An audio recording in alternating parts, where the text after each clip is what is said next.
നമസ്കാരം. ശ്രീമദ് ഭാഗവതം മൂലം പ്രഭാഷണം ഭാഗം 377 377. ഓം ഗം ഗണപതയേ നമഃ. ഓം സം സരസ്വതേ സ്വാഹ. ഓം ശ്രീ ഗുരുഭ്യോ നമഃ. ഓം ശ്രീ രംഗനാഥ ശർമ്മണേ നമഃ. നാരായണ നാരായണ നാരായണ നാരായണ നാരായണ നാരായണ നാരായണ നാരായണ നാരായണ നാരായണ നാരായണ. ഓം ശ്രീകൃഷ്ണാർപ്പണമസ്തു. ഓം ശ്രീകൃഷ്ണായ പരമാത്മനേ നമഃ. ഓം ശ്രീകൃഷ്ണായ പരബ്രഹ്മണേ നമഃ. ഹരേ രാമ രാമ രാമ ഹരേ ഹരേ, ഹരേ കൃഷ്ണ കൃഷ്ണ കൃഷ്ണ ഹരേ ഹരേ. ഓം ശ്രീ രുക്മിണി സത്യഭാമാ സമേത ശ്രീ ഗോപാലകൃഷ്ണസ്വാമിനേ നമഃ. ശ്രീമദ് ഭാഗവതം ചതുർത്ഥ സ്കന്ധം 13-ാം അധ്യായത്തിലെ 8-ാമത്തെ ശ്ലോകം മുതൽക്കാണ് ഇന്ന് പറയേണ്ടത്. അപ്പോൾ 8ഉം 9ഉം ഈ 2 വരി ശ്ലോകം ഒപ്പം പോവും, അർത്ഥം പറയേണ്ട സൗകര്യത്തിന് വേണ്ടിയിട്ട്. ആത്മാനം ബ്രഹ്മനിർവാണം പ്രത്യസ്തം ഇത വിഗ്രഹം അവബോധരസൈകാത്മ്യാം ആനന്ദം അനുസന്തതം അവ്യവച്ഛിന്നയോഗാഗ്നി ദഗ്ധകർമ്മമലാശ്രയ സ്വരൂപം അവരുദ്ധാനോ ന ആത്മനോ അന്യം തദൈക്ഷത. ഇതാണ് ശ്ലോകം. അതിൻ്റെ വാക്കാർത്ഥം പറയുമ്പോൾ, നിരന്തരമായ യോഗമാകുന്ന അഗ്നിയാൽ ദഹിപ്പിക്കപ്പെട്ട കർമ്മവാസനയോടുകൂടിയവനായിട്ട്, ഒരു കോമ്പൗണ്ട് സെൻറ്റൻസിൻ്റെ അർത്ഥമാണ് പറഞ്ഞത്. ഒന്നിലധികം സെൻറ്റൻസ് ഉണ്ടതിൽ. അതാണ് അവ്യവച്ഛിന്ന യോഗാഗ്നി ദഗ്ധകർമ്മമലാശ്രയ. അതിനെ നിരന്തരമായ യോഗമാകുന്ന അഗ്നിയാൽ എന്ത് ചെയ്യണം? ദഹിപ്പിക്കപ്പെടണം. എന്തിനെ? കർമ്മവാസനയോടുകൂടിയവനായിട്ട്. കർമ്മം ചെയ്യാനുള്ള വാസന കൊണ്ട് ഈശ്വരനെ കിട്ടില്ല. എന്നാൽ സത്കർമ്മം കൊണ്ട് പുണ്യം നേടി വർദ്ധിച്ച പുണ്യം കൊണ്ട് മുമുക്ഷുത്വം അനുഭവിക്കുകയും ചെയ്യാം. അപ്പം വാക്കാർത്ഥം പല സ്ഥലത്തും പലമാതിരി മാറും. അത് മനസ്സിലാക്കാനുള്ള വൈഭവം നമ്മൾക്കുണ്ടാവണം. അപ്പോൾ ആദ്യം മുതൽക്ക് പഠിച്ചു വരുന്നവർക്ക് ഇത് വളരെ ഈസി ആയിട്ട് വരും. എന്താ കാരണം? നമുക്കൊരു ബേസ് ഉണ്ടാവും. പെട്ടെന്നൊരു ശ്ലോകം കൊണ്ട് അർത്ഥം പറയുമ്പോൾ നമ്മൾക്ക് അത് മുഴുവൻ ഉൾക്കൊള്ളാൻ സാധിക്കില്ല. അതാണ് അതിൻ്റെ വ്യത്യാസം. അപ്പോൾ ഇവിടെ യോഗം എന്ന് പറഞ്ഞാൽ ഒന്നായി ചേരുക എന്നാണ് അർത്ഥം പറയാം. എങ്ങനെ? നമ്മുടെ ദുഷ്കർമ്മങ്ങളെ സത്കർമ്മവാസന കൊണ്ട് ജ്ഞാനമാകുന്ന അഗ്നിയിൽ ദഹിപ്പിക്കുക. എന്നാൽ കർമ്മവാസനകൾ ഒതുങ്ങും. അതാണ് പറഞ്ഞത്. എന്നിട്ട് എന്ത് ചെയ്യണം? ആത്മാവിനെ ബ്രഹ്മാനന്ദമായിട്ടും ശരീരസംബന്ധമില്ലാത്തതായിട്ടും, ആത്മാവിന് ശരീരസംബന്ധം വന്നാൽ നമ്മുടെ തല വേറൊരാളുടെ കക്ഷത്ത് വെച്ച കൂടുതലാവും. കക്ഷം പൊതുവെ നാറും, അല്ലെങ്കിൽ മണക്കും, വാട്ടവർ ഇറ്റ് ഈസ്. എന്തിനാത്? സ്വന്തം തല സ്വന്തം കഴുത്തിൽ നിൽക്കണം. അതായത് നമ്മുടെ ഷോൾഡറിൽ നമ്മുടെ തല നിൽക്കണം എന്ന് പറഞ്ഞാൽ നമ്മൾക്കായിട്ടൊരു അഭിപ്രായം വേണം. ആ അഭിപ്രായം ധാർമ്മികമായിരിക്കണം. അപ്പോൾ ആത്മാവിനെ ബ്രഹ്മാനന്ദമായിട്ടും ശരീരബന്ധ സംബന്ധമില്ലാത്തതായിട്ടും ജ്ഞാനമാകുന്ന ഏകസ്വരൂപനായിട്ടും, അവിടെ രണ്ട് എന്നുള്ളതില്ല, ജ്ഞാനമാകുന്ന ഏക രസസ്വരൂപനായിട്ടെന്നാണ്. അനുസ്യൂതമായ, ഇത്ര എന്ന് പറയാൻ പറ്റില്ല. It is a lot.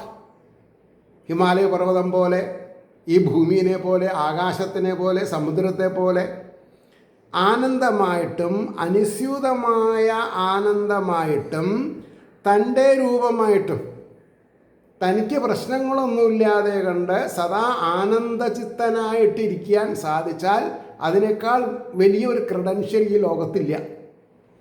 അപ്പോൾ തൻ്റെ രൂപമായിട്ടും അറിഞ്ഞവനായിട്ട് അതിനെ ആത്മാവിൽ നിന്ന് അന്യമായിട്ട്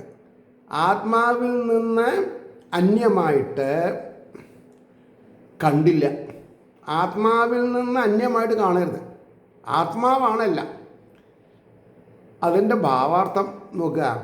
ലോകത്തിൽ ആത്മാവിനെയും ആത്മാവിൽ ലോകത്തെയും കണ്ടുവെന്ന് പറഞ്ഞതിനാൽ ഉൽക്കലന് ഭേദപ്രതീതി ഉണ്ടായിരുന്നുവെന്ന് ശങ്കിക്കേണ്ട. ഭേദപ്രതീതി ഇല്ല. ഉപാസനയിൽ ഭേദപ്രീതി ഉണ്ടായിരുന്നാലും ജ്ഞാനത്തിൽ ഭേദദർശനമില്ലെന്ന് സാധിക്കുന്നു. ജ്ഞാനം, അറിവുണ്ടായാൽ അതിൽ ഒന്നുമില്ല. ഞാനൊരു സിമ്പിൾ എക്സാമ്പിൾ പറയാം. എനിക്കൊക്കെ ഒരു 10-12 വയസ്സ്. 10-12 വയസ്സ്. അപ്പോൾ അവിടെ പൂജ നടത്തുന്ന ആളുണ്ട്, അയാളുടെ കുട്ടി. പിന്നെ ഈ മിറ്റം അടിച്ച് വാരാൻ ഒരു ഹരിജൻ സ്ത്രീ ഉണ്ട്, അവരുടെ കുട്ടി. അപ്പോൾ എൻ്റെ അച്ഛൻ ഒരു ട്രസ്റ്റി മാനേജറാണ്, അമ്പലം ഊട്ടുപുര നോക്കുകയാണ്. അപ്പോൾ അച്ഛൻ അന്ന് ഈ തടുക്കൊന്നുമില്ല, നല്ല ഈരയുടെ തോർത്തമുണ്ട്, വലിയ തോർത്തമുണ്ട്, രണ്ടായിട്ട് മടക്കിയിട്ട് നിലത്ത് അതിൽ ഇരിക്കുക, ചമ്പ്രം പണിഞ്ഞിരിക്കുക. അന്നത്തെ കാലത്ത് സ്റ്റൈലതാ. ഈസ് വെരി ഒരു 70+. അപ്പോൾ അച്ഛൻ ഒരു ഭാഗത്തേക്ക് ഈ കുട്ടീനെ നോക്കിയിട്ട് കൈ ഇങ്ങനെ ഞൊടിച്ച് ചെറുപ്പിക്കും, മറ്റേ കൈയെ ഞൊടിച്ചിട്ട് അങ്ങനെ ചെറുപ്പിക്കും. അപ്പോൾ ചോദിക്കും, സ്വാമി എന്താ ഇത്? അപ്പോൾ പറയും, അച്ഛൻ ഇതാണ് ജീവിതം, ഭേദഭാവന പാടില്ല എന്ന്. ഒന്ന് ഹരിജൻ സ്ത്രീയുടെ കുട്ടി, ഒന്ന് പോറ്റിയുടെ കുട്ടി. സത്യം പറഞ്ഞാൽ അന്ന് എനിക്ക് ഇത്ര ഒന്നും മനസ്സിലാക്കാൻ കഴിവില്ല. ഇന്ന് ഞാൻ എൻ്റെ ഫാദർ ഫിഗർ എത്ര ഉയർന്നവനാണ്, സിദ്ധാന്തങ്ങളെ കൊണ്ട് നമ്മളെ പഠിപ്പിക്കുകയാണ് ചെയ്യണത്. പ്രൊഫഷനിലെ അങ്ങനെയുള്ള ഒരാളുടെ ഫുഡ് സ്പ്രിൻ്റ് ഫോളോ ചെയ്യണം എന്ന് എനിക്ക് തോന്നിയത് ഞാൻ എത്രയോ ജന്മം ചെയ്തിട്ടുള്ള പുണ്യകർമ്മങ്ങളുടെ ഫലമാണ്. അതാണ് പറഞ്ഞത്. അതുകൊണ്ടാണ് ഇന്നിപ്പോൾ ഞാൻ ഈ ജ്ഞാനത്തിൽ ഭേദദർശനമില്ലെന്ന് സാധിക്കുന്നു എന്നൊക്കെ പറഞ്ഞപ്പോൾ മനസ്സിലാക്കണത്. അപ്പോൾ ആത്മാവ് ബ്രഹ്മാനന്ദ സ്വരൂപനാണെന്നും എൻ്റെയും നിങ്ങളുടെയും ഓരോരുത്തരുടെയും ആത്മാവ് എന്താണ്, ബ്രഹ്മാനന്ദ സ്വരൂപനാണെന്നും ശരീരത്തോട് സംബന്ധമോ തന്നിമിത്തം പരിച്ഛിന്ന ഭാവമോ ആത്മാവിനില്ലെന്നും ജ്ഞാനം മാത്രമാണ് ആത്മസ്വരൂപമെന്നും ഉൽക്കലന് അനുഭവമുണ്ടായി. നിരന്തരം അഭ്യസിച്ചിരുന്ന യോഗാഗ്നി നിമിത്തം, കോണ്ടംപ്ലേഷൻ, ആ യോഗാഗ്നി നിമിത്തം അന്ധക്കരണത്തിൽ, അതായത് മനസ്സ്, ചിത്തം, അഹങ്കാരം, ബുദ്ധി, അതിലുണ്ടായിരുന്ന ജന്മാന്തര കർമ്മവാസനാരൂപമായ ഓരോരോ ജന്മത്തിൽ ചെയ്തിട്ടുള്ള കർമ്മവാസനകളുടെ രൂപമായ മലം എന്ന് പറഞ്ഞ ചളി, ആ ചളി നിശേഷം ദഹിപ്പിച്ചതുകൊണ്ട്, അതായത് ഈ സ്വർണം ഊതി പഴുപ്പിച്ചിട്ട് കറുപ്പാക്കുന്നതിന്, എന്നിട്ട് പോളിഷ് ചെയ്യാണ് ചെയ്യണത്. അപ്പോൾ ദഹിപ്പിച്ചത് കൊണ്ടാണ് ഈ അനുഭവം ഉണ്ടാവുന്നത്. നിശേഷം മലം ഉണ്ടാവരുത്, ചളി ഉണ്ടാവരുത്. അപ്പോൾ സർവത്ര വ്യാപിച്ചിരിക്കുന്ന ബ്രഹ്മത്തിൽ നിന്ന് വേറിട്ടിരിക്കുന്നതായിട്ട് യാതൊന്നുമില്ലെന്ന് കണ്ടു. അതാണ് ശരിയായ കാഴ്ചപ്പാട്. ആ കാഴ്ചപ്പാട് വന്നാൽ നമ്മളൊക്കെ രക്ഷപ്പെട്ടു. ഇനി 10ാമത്തെ ശ്ലോകം. ജഡാന്തഭതിര ഉന്മത്ത മൂകാകൃതിരതൻ മതി. അങ്ങനൊരവസ്ഥ വന്നാൽ എന്താകും? ജഡനെ പോലെയും അന്ധനെ പോലെയും ബധിരനെ പോലെയും ഉന്മത്തനെ പോലെയും മൂകനെ പോലെയും ആവാൻ സാധിക്കും. ഒന്നും നമ്മളെ ബാധിക്കില്ല. ഈ ഇന്ദ്രിയങ്ങളാണ് ഈ പറഞ്ഞ ജ്ഞാനേന്ദ്രിയങ്ങളാണ് ഈ പറഞ്ഞ ഗുണങ്ങൾക്ക് ആധാരം. ആ ആധാരം ബ്രഹ്മമായിട്ട് മാറണം. ഇന്ദ്രിയങ്ങളിൽ നിന്ന് ഇന്ദ്രിയങ്ങളെ നാമാവശേഷമാക്കി ബ്രഹ്മത്തിൽ ലയിക്കാൻ നമ്മളെ കൊണ്ട് സാധിക്കണം. അതാണ് ഇനി പറയണത്. 10ാമത്തെ ശ്ലോകം നോക്കിക്കോളൂ. സോറി, അത് 10ാമത്തെ ശ്ലോകം ഞാൻ ഒരു വരി വായിച്ചുള്ളൂ. ജഡ അന്ധ ബധിര ഉന്മത്ത മൂക ആകൃതിരതന്മതി ലക്ഷിത പതിപാലാനാം പ്രശാന്താർച്ചിരവാനലാം. പ്രവൃത്തി സാമർഥ്യമില്ലാത്തവൻ, ജഡെന്ന് പറഞ്ഞാൽ പ്രവൃത്തി സാമർഥ്യമില്ലാത്തവൻ, ദൃഷ്ടിഹീനൻ, ശ്രോത്രേന്ദ്രിയ ശക്തി കുറഞ്ഞവൻ, ഭ്രാന്തൻ, സംസാരിപ്പാൻ കഴിവില്ലാത്തവൻ, ആകൃതി വേഷം അവരുടെ ബുദ്ധിയോടുകൂടാത്തവർ, പ്രശമിച്ചിരിക്കുന്ന ജാലയോടുകൂടിയ, പ്രശമിച്ച് എന്ന് പറഞ്ഞാൽ അടങ്ങിയത്, ചാരത്താൽ മൂടിയ കനൽ പോലെ. കനലിന് തീഷ്ണതയുണ്ട്, പക്ഷെ എന്തുകൊണ്ടാണ് മൂടിയിട്ടുള്ളത്? ചാമ്പൽ. പിന്നെ ഈ വെണ്ണീർ അങ്ങനെ പറയാം, ഒരു വെളുത്ത ഇത്. അപ്പോൾ അതിന് ഊതിയാൽ ആ വെണ്ണീർ അങ്ങോട്ട് പോയാൽ പളാന്ന് മിന്നത്.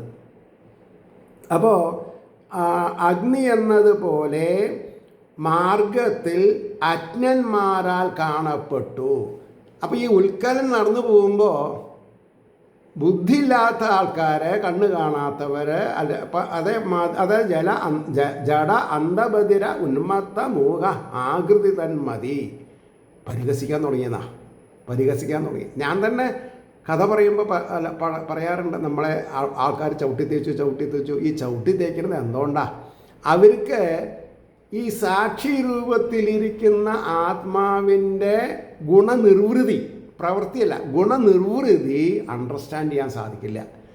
അപ്പോൾ അവരുടെ സ്പെക്ട്രം ആ ഫ്രെയിമിൻ്റെ ഉള്ളിലല്ലാത്തവരെന്നൊക്കെ അവർ അപഹസിച്ചോട്ടെ, ഒരു കുഴപ്പമില്ല.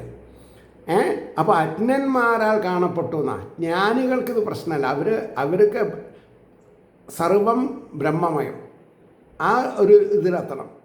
ഇനി അതിൻ്റെ ഭാവാർത്ഥം പറയണു. ഇപ്രകാരം ബ്രഹ്മജ്ഞാനിയായിരിക്കുന്ന ഉൽക്കലൻ ലോകസംഘത്തെ ഉപേക്ഷിപ്പാൻ വേണ്ടിയിട്ട്, ലോകത്തിനോടുള്ള സംഘത്തെ ഉപേക്ഷിക്കാൻ വേണ്ടിയിട്ട് മാർഗത്തിൽ അവിടെവിടെ ഓരോരിക്കൽ ഓരോ വിധം അജ്ഞന്മാർക്ക് തോന്നത്തക്ക രീതിയിൽ കടന്നിരുന്നു. ഒരു പ്രവൃത്തിയും ചെയ്യുവാൻ ശക്തിയില്ലാത്തവനെ പോലെയും, അതാണ് ജഡനെന്ന പോലെ, ദൃഷ്ടിഹീനനെ പോലെയും, ഒന്നും കാണുന്നില്ല എന്നുള്ള രീതിയിൽ കടന്നിരുന്നു.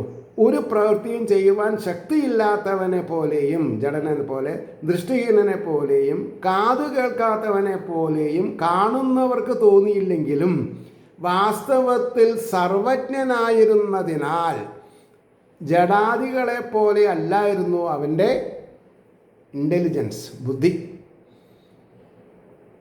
അവൻ്റെ ബുദ്ധിയിൽ സർവജ്ഞാന സമഷ്ടി സ്വരൂപമായ ബ്രഹ്മം, സമഷ്ടിജ്ഞാന സമഷ്ടി സ്വരൂപമായത് സർവജ്ഞാന സമഷ്ടി സ്വരൂപമായ ബ്രഹ്മം പ്രകാശിച്ചിരുന്നു.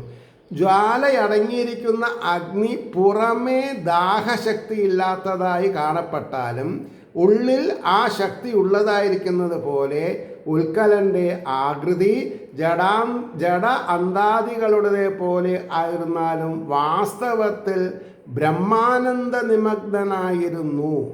അതാണ് ആ വാസ്തവത്തിലേക്ക് എത്തണം. ബ്രഹ്മാനന്ദത്തിൽ നിമഗ്നനാവാൻ സാധിച്ച രക്ഷപ്പെട്ടു. അതന്നെയാണ് ഈ മോക്ഷം എന്ന് പറഞ്ഞത്. 11ാമത്തെ ശ്ലോകം ശ്രദ്ധിക്കുക. മത്വാതം ജഡം ഉന്മത്തം കുലവൃദ്ധാസമന്ത്രിണ വത്സരം ഭൂപതീം ചക്രുർ അവിയാം സംഭ്രമേ സുതം.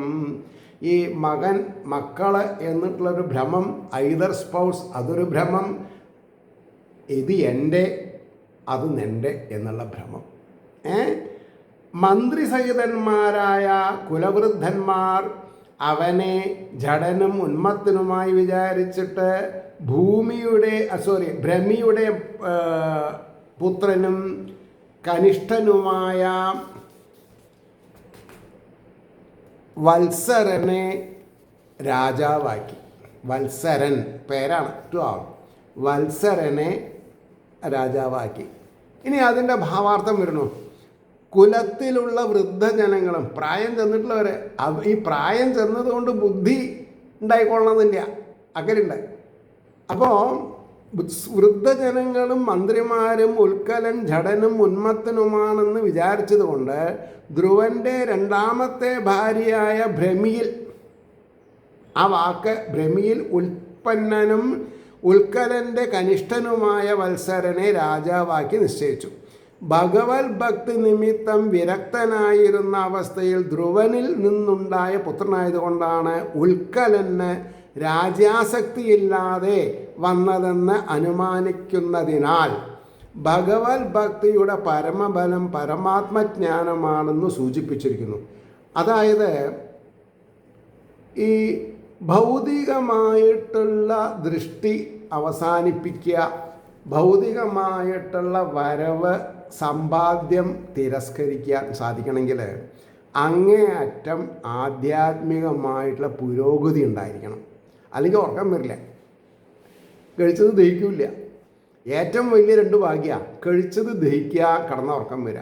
യാദേവി സർവഭൂതേഷു നിദ്രാരൂപേണ സംസ്ഥിത. എന്നാൽ ശരിക്കും പറഞ്ഞാൽ ആഹാരത്തിനേക്കാൾ കേമ ഉറക്കാണ് വേണ്ടത്. ഇല്ലെങ്കിൽ എന്താ, ഭ്രാന്ത് വരും, സന്നി വരും. അപ്പോൾ ഇവിടെ പറഞ്ഞു അടുത്ത ശ്ലോകം 12. സ്വർവീധിർവത്സരശ്രേഷ്ഠ്യാം ഭാര്യാസുദഷടാത്മജാൻ പുഷ്പാർണം തിന്മകേതും ച ഇഷമൂർജം വസും ജയം. വത്സരൻ്റെ പ്രിയപത്നിയായ സ്വർവീധി, സ്വർവീധി എന്ന് പറഞ്ഞാൽ സ്വർഗത്തിലെ വീതി എന്നർത്ഥം. അതായത് അതിൻ്റെ വാക്കാർത്ഥം വരിക എന്ന് പറഞ്ഞാൽ സ്വർഗം നേടാൻ പറ്റുന്ന പ്രകൃതമുള്ളവനെന്നും പറയാം. 6 പുത്രന്മാരെ പ്രസവിച്ചു എന്നാണ് പറഞ്ഞത്. രാജ്യത്തെ പരിപാലിക്കുന്ന വത്സരൻ്റെ വംശം പറയുന്നു. വത്സരൻ്റെ ഇഷ്ടഭാര്യയായ സ്വർവീധി എന്ന രാജ്ഞി പുഷ്പാർണൻ, തിഗ്മകേതു, ഇഷൻ, ഊർജൻ, വസു, ജയൻ എന്നു പേരുള്ള 6 പുത്രന്മാരെ പ്രസവിച്ചു. അടുത്തത് 13ാമത്തെ ശ്ലോകം. പുഷ്പാർണസ്യ പ്രഭാഭാര്യ ദോഷാചതേ ബഭൂവധു പ്രാതർമധ്യം ദിനം സായം ഇതി ഹ്യാസൻ പ്രഭാസുതാം. പുഷ്പാർണന് പ്രഭയെന്നും ദോഷയെന്നും 2 ഭാര്യമാർ ഉണ്ടായി. പ്രഭയുടെ പുത്രന്മാരും ഉണ്ടായി എന്ന് പറഞ്ഞു. ഇനി അതിൻ്റെ ഭാവാർത്ഥം. പുഷ്പാർണന് പ്രഭയെന്നും ദോഷമെന്നും, ഒന്ന് പ്രഭ ഒന്ന് ദോഷം. ആ വാക്കിൻ്റെ കോൺട്രാസ്റ്റ് ശ്രദ്ധിക്കണം. പേരോടുകൂടി 2 ഭാര്യമാരുണ്ടായിരുന്നു. പ്രഭയിൽ പ്രാതകാലം, ഒക്കെ ഒബ്ജക്റ്റീവ്സാണ്. മധ്യാഹ്നകാലം, സായങ്കാലം എന്ന സമയങ്ങളുടെ അഭിമാന ദേവതകളായി 3 പുത്രന്മാരുണ്ടായി. ഒന്ന് പ്രാതകാലത്തെ പ്രതിനിധാനം ചെയ്യുന്നു, ഒന്ന് മധ്യാഹ്നത്തിനെ, ഒന്ന് സായം സന്ധ്യേനെ. അപ്പോൾ ധ്രുവൻ കാലാഭിമാനി ദേവതൻ ആയതുകൊണ്ട് അവൻ്റെ പുത്രന്മാരും പൗത്രന്മാരും കാലാഭിമാനികളാണെന്ന് ധരിക്കണം. പ്രഭ എന്ന ഭാര്യ പകൽ സമയത്തിൻ്റെയും ദോഷമെന്ന ഭാര്യ രാത്രി സമയത്തിൻ്റെയും അഭിമാന ദേവതകളാണെന്നും ധരിക്കണം. അതായത് കക്കൽ നുണ പറച്ചൽ അല്ലേ, കൊള്ളടിക്കലൊക്കെ എപ്പോഴാണ്? രാത്രി. സത്കർമ്മങ്ങൾ എപ്പോഴാണ് ചെയ്യാം? പകൽ. ഇപ്പോൾ പിന്നെ എപ്പോൾ വേണമെങ്കിലും ആവാം. അങ്ങനെയായിരുന്നു രണ്ടും. 14. പ്രദോഷോ നിഷീധോ വ്യുക്ഷ്ട ഇതി ദോഷാസുതാസ്ത്രയ വിഷ്ട സുതം പുഷ്കരിണ്യാം സർവതേജസമാധതേ. അതായത് ദോഷയുടെ പുത്രന്മാർ 3 പേരാണ്. അവരുടെ പേര് വിഷ്ടൻ, പുഷ്പകിരണൻ,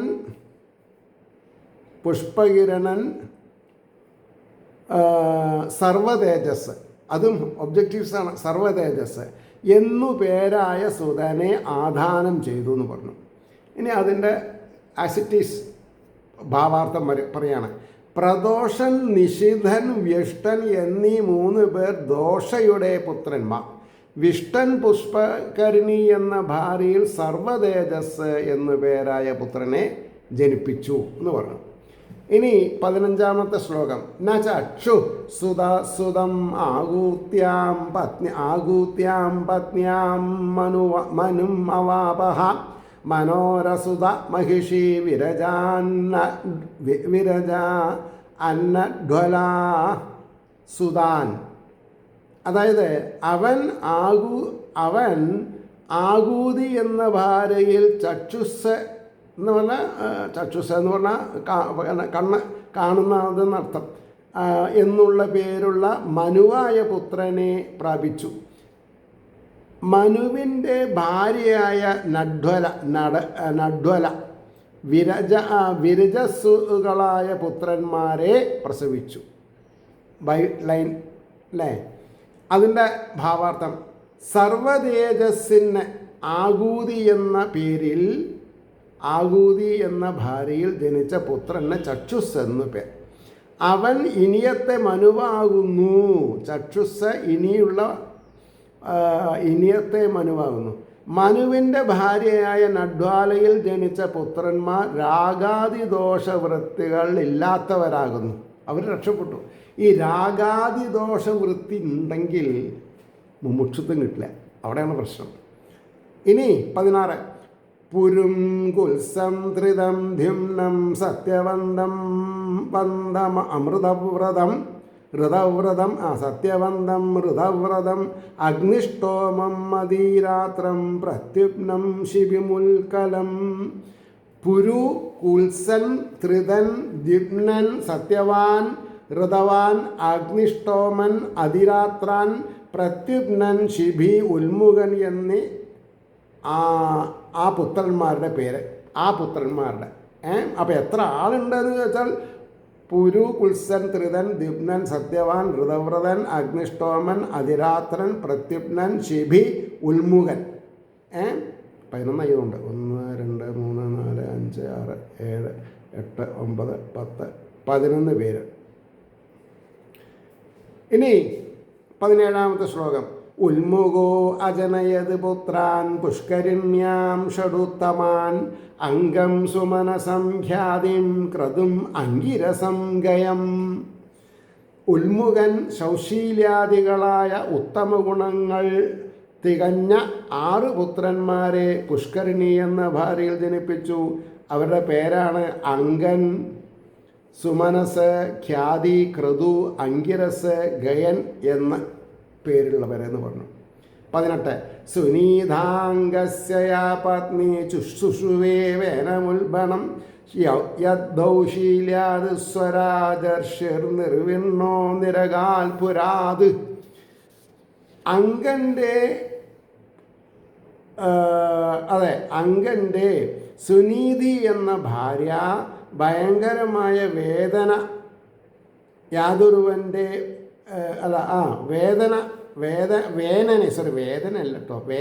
വേനനെ പ്രസവിച്ചു. യാതൊരുവൻ്റെ ദുശ്ശീല നിമിത്തം, ഈ ദുശ്ശീലം ഉണ്ടായ വലിയ ബുദ്ധിമുട്ടാണ്. ആ രാജർഷിയായ അങ്കൻ വിരക്തനായിട്ട് രാജ്യത്തിൽ നിന്ന് പുറപ്പെട്ടു. ഇവിടെ വലിയൊരു ഉപദേശമുണ്ട്. എന്താ?